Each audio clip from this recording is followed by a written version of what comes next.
Hey everyone, good morning. कैसे हैं आप लोग? आई होप आप लोग अच्छे होंगे। और आज मैं जगी थी 4:45, मतलब 4:30 के बाद ही जगी थी, देर से जगी थी। आज दिन की शुरुआत मैं 2 लाइन से करना चाहती हूँ। समझदारी समय व्यतीत करने में नहीं, समय निवेश करने में है। कितनी अच्छी लाइन्स है ना। अगर हम लोग अपने लाइफ को कुछ समय पहले, मतलब कुछ साल पहले की बात करें, तो उस समय हमारे पास वक्त बहुत होता था, है ना।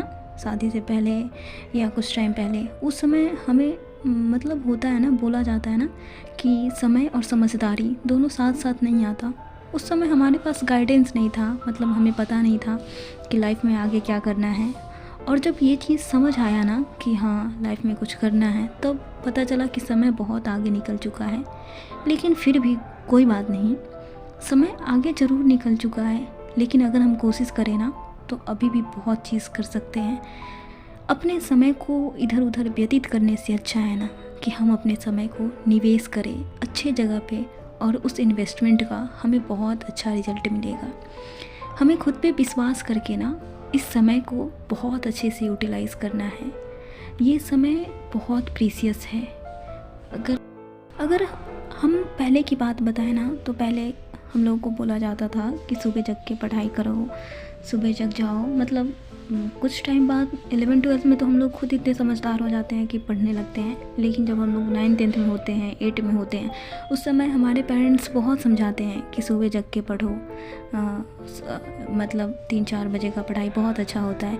लेकिन उस समय हम लोग नहीं समझते हैं। हम लोग को लगता है यार ऐसे पढ़ लेंगे, रात को पढ़ लेंगे, कभी भी पढ़ लेंगे, नहीं भी पढ़ेंगे, कोई दिक्कत नहीं है। लेकिन आज हम लोग हर चीज़ मैनेज करने लगते हैं। यही है ना कि आज हम लोग के अंदर समझदारी आ गई है कि हाँ कुछ करना है लाइफ में, कुछ आगे बढ़ना है, हर चीज़ मैनेज हो जाता है। लेकिन जिस समय बहुत समय था ना, उस समय ये समझदारी था ही नहीं। अगर मुझे लगता है ना कि आज का ये समय ना बहुत अच्छा है उन लोगों के लिए जिनके पास आज ऑनलाइन सारे गाइडेंस अवेलेबल है। हम लोग के टाइम पे भी था। अगर 8-9 साल पहले की बात करें ना, जब हम लोग 9th-10th में थे, तो उस समय हम लोग को, मतलब मैं अपनी बात बताऊँ ना, तो मुझे पता भी नहीं था कि लाइफ में क्या करना है। कोई गाइडेंस नहीं था। लेकिन आज के बच्चों को ना कम से कम इतना पता होता है, यूट्यूब पे सब अवेलेबल है, हर जगह पता है कि कैसे क्या करना है। उस समय जब हम लोग 9th-10th में थे तो पता ही, अगर कोई टीचर बताते थे कि हाँ ये भी एग्ज़ाम होता है, तब पता चलता था कि हाँ ऐसा कुछ करना है। काश, मुझे लगता है ना कि अगर वो टाइम होता जब 10th में 11th में हम लोग को भी पता होता कि हाँ कुछ ऐसा होता है। अगर मैं अपनी बताऊँ ना, तो ग्रेजुएशन में मुझे समझ आया कि हाँ ये कंपटीशन का कुछ होता है, कुछ बैंकिंग होता है, बीपीएससी होता है, यूपीएससी होता है।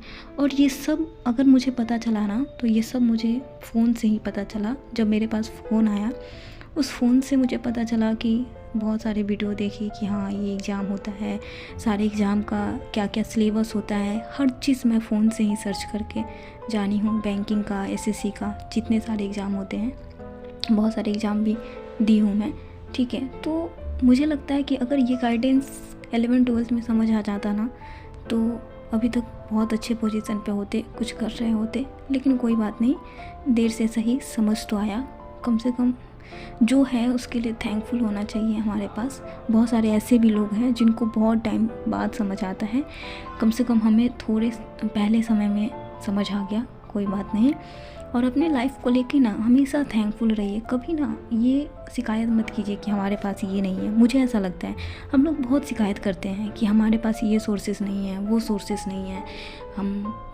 मतलब अगर मैं अपनी बताऊं, तो शादी से पहले मेरे घर पे ऐसा था कि बाहर जाकर लड़की नहीं पढ़ सकती है, घर से ही पढ़ेगी।